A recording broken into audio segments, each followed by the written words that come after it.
Hello, viewers. Welcome to MBTV Weekly Property Roundup. We bring to you top developments from Indian real estate space, which is going to have a lasting impact on you as a consumer. I am Prasoon Kumar, Marketing Head of Magic Bricks, and with me is Jashri Kurup, Senior Real Estate Journalist and Editor in Chief of MBTV. Welcome, Jashri. Thanks, Prasoon.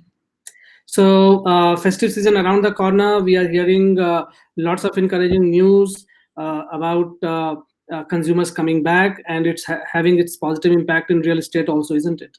Right, absolutely. You can see some of the problems we resolved, and that really brings cheer to my heart. Yeah, absolutely.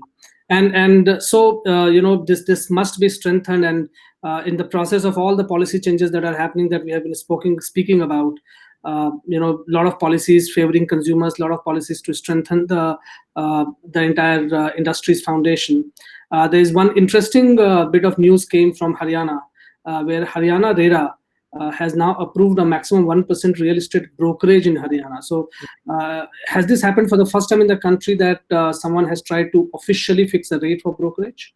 Actually, the RERA law in itself has recommended 1%, but across India, brokerage charges are completely Yeah, they vary from anything to anything. Yeah, you don't know who will charge how much and for what. So somewhere there is, some if it's very high value transaction, it becomes 0.5% because the value is very high. In smaller cases, it becomes much more. There are places where they're charging 3 to 4%. So bringing it down to that 1% and calling it out is a positive move. And I think Haryana RERA has been a standout in the last 1 month. Ever since that stay was vacated in the High Court, I think Haryana RERA has come out with some phenomenally good verdicts. So I think this is another one of those. Yes, and at least this removes ambiguity from the entire transaction process, isn't it? Yes, absolutely. Yeah.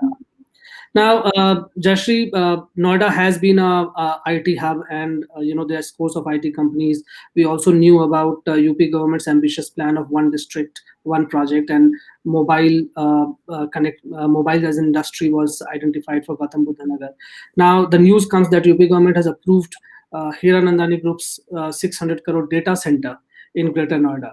Do you think Greater Noida can potentially, therefore, become a data center hub? I think so. Prasoon, logically, it has space. It has the right manpower and skills. It also has the government is pushing a lot of infrastructure and power, connectivity, and so on. So you know that this is a good move. Also remember that once the Hiranandani group comes, you know that in Panvel they've set up a huge data center. It's been running very successfully. Bringing it to Greater Noida was bringing it to another region, and that way they have diversified and they've created a Hiranandani hub means more can come in, right? And the government, of course, is giving the push. Already it's an IT hub, so it's a logical extension of that. And remember that the airport is also coming there. Yes. And I also wanted your view on, see this entire digitization push that is happening worldwide, and we are not untouched with it. There's huge penetration of digital activities happening as we speak. Now that opens up a big market for data centers because all that data has to be stored somewhere. Do you think data centers are now a viable real estate opportunity from a commercial real estate angle? Actually, we spoke to Mr. Hiranandani, and we did a full show around what is the potential of data centers in India.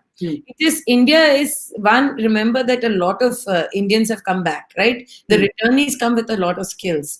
They're utilizing them to create good quality data centers. Data management is a big thing. The other thing is that it's a huge infrastructure kind of thing. Yes. Right? And this infrastructure is something that will scale India up in the value chain. And so I think India is making a push for it, and groups like Hiranandani getting into it is good news. So from a real estate development perspective, primarily, right, a lot of big groups and developers are in commercial real estate development. Do you think data centers are now a viable business proposition for them to get into in a big and organized manner? I see a lot of structured funds coming into setting up of data centers. For Mhm. instance, the REITs has currently allowed only grade A commercial office space, right? There's no reason why data centers shouldn't be the next one that they are allowed to invest in. Right. City is opening up REITs very slowly, but the amount of investment in REITs, waiting to invest in REITs, is very high. Hmm. So we are going to see structured funds coming into it, and data centers are actually pure real estate play. Hmm. Hmm. It's how well you set up the infrastructure. Even the manpower is secondary to that. You Hmm. don't need a huge amount of manpower to run a data center. That's right. That's true. So that's an important emerging opportunity area in real estate. Uh, uh, Another news came, Jayashree, which is very very unique and in lot many ways, where center has now amended law to allow all Indians to buy land in Jammu and Kashmir. Now, political ramifications aside, how will it impact the overall real estate industry in Jammu and Kashmir, and what will be its implication? Prasun, a few years ago, when there was I think a couple of years ago, as part of a discussion forum, and the mayor of Jammu had come and said that they were trying to get the RERA off the ground. They were trying to get things off the ground. For them, even city master plans, the city development plans, were in a very nascent stage. Hmm. Unless cities and states have their master plans, their projections, and so on, you cannot bring facilities there, and facilities cannot come if you don't allow land to be bought and sold. Hmm. And this is a first step towards, I think, opening up that stage and also bringing a lot of facilities to the stage. I'm not talking about making it an open market where everybody goes and buys land and spoils the stage. It is more like, if that state needs to grow, it needs to have structured planning, master planning, and so on. And the floods of Srinagar clearly showed that you can't have. I mean, whatever happens, it is going to be the Indian infrastructure that's going to go and assist. So you do need to set up the base for that infrastructure. So it's a good move, and I think played well and with the right checks and balances, it could be the blossoming of that state. Hmm.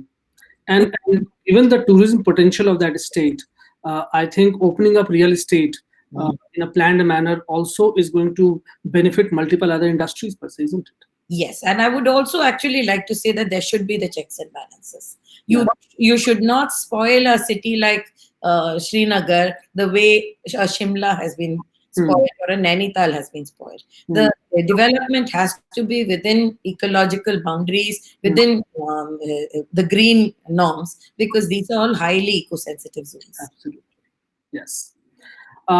We have also been talking about the digitization of all the lands and property records, Jayashree, for quite some time, and we have been updating our viewers with all the developments that are happening right from Karnataka to Maharashtra to UP and everywhere else. Now the news came that property details in LNDO, which is Land and Development Office areas in Delhi, are going to go online.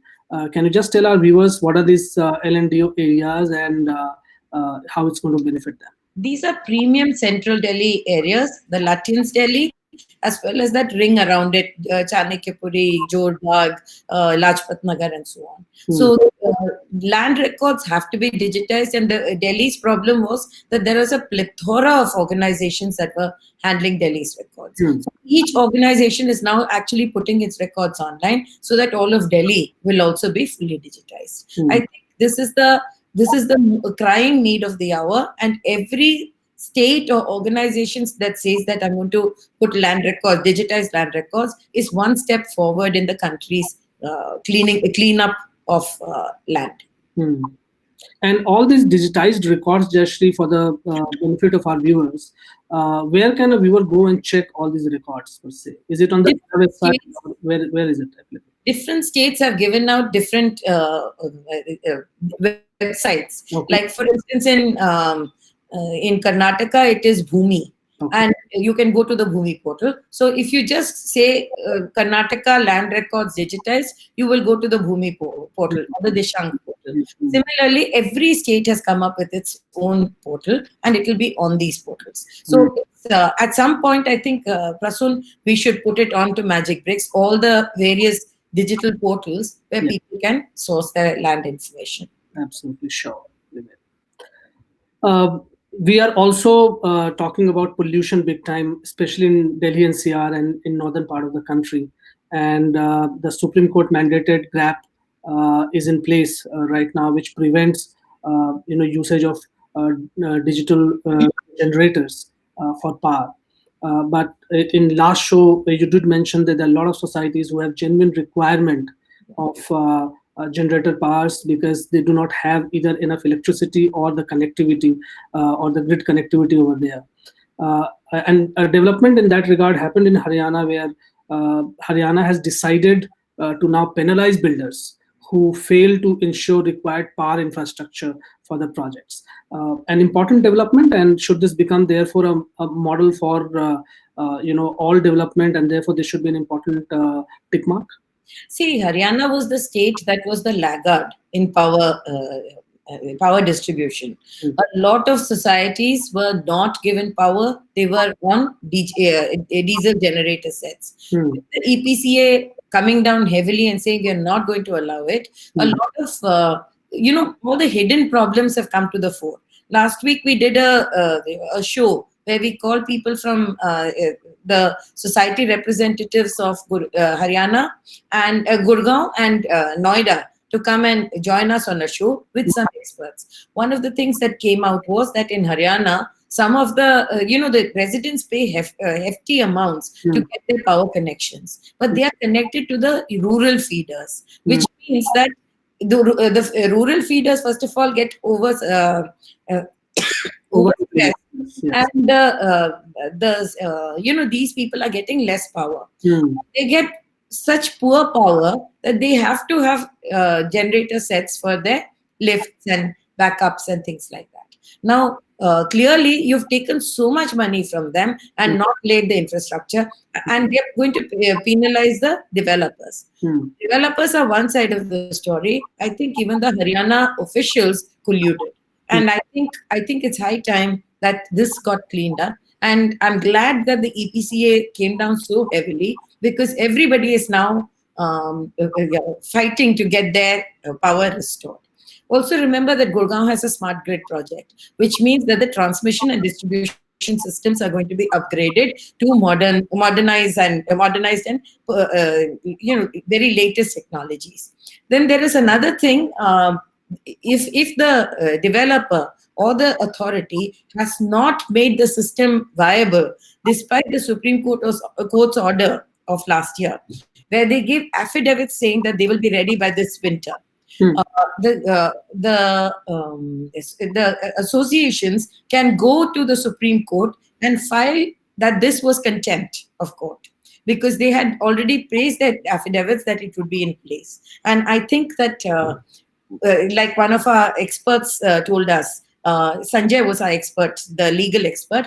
He said that these associations can go and file a writ saying that we did not get power despite them promising to do so, and it will be considered as contempt of court. So consumers are not helpless anymore. The courts are working in their favor. So I think this is a good time for consumers to take up the cudgels and get their power systems regularized. Yeah, I think you make a very important point there, Jayashree, which is while the government has decided to penalize developers and builders, I think strict action is also required on electricity board officials, because ultimately providing infrastructure is also their responsibility, and they cannot be absolutely absolved of that responsibility, and only a developer is held responsible for this. See, the developers may not have paid to the authorities, but the authorities also have connected it to rural feeders. So collusion is on both sides, right? Absolutely. Right. So on that note, this is it for this week, viewers. We will come back again next week with important developments which are going to impact you as a consumer. Till then, keep watching MBT. Yeah. Thank you for watching.